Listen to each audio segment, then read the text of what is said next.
बोलो श्यावर रामचंद्र भगवान की जय।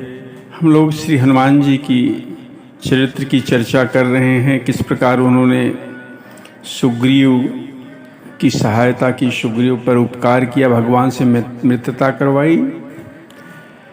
और कहते हैं भगवान ने सुग्रीव को कहा था कि हमारे कार्य का ध्यान रखना, लेकिन कहते हैं सुग्रीव कार्य भूल गए। भगवान ने कहा कि उसी बाण से, जिस बाण से मैंने बाली को मारा था, उसी बाण से मैं मारूंगा सुग्रीव को। कहते जैसे ही लक्ष्मण जी ने इस बात को सुना तो लक्ष्मण क्रोधवंत प्रभु जाना और धनुष चढ़ाई गहे कर बाना।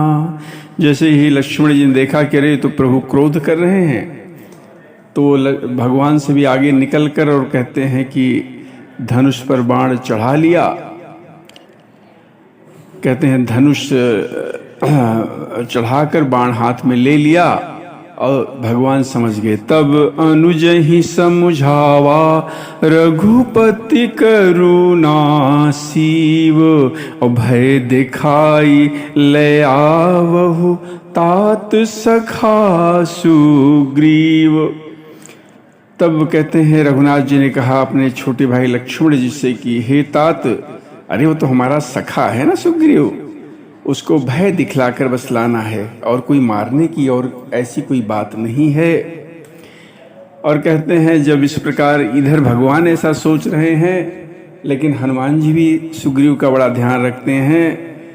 वहाँ पर कहते हैं यहाँ पवन सुत हृदय विचारा और राम काज सुग्रीव विशारा।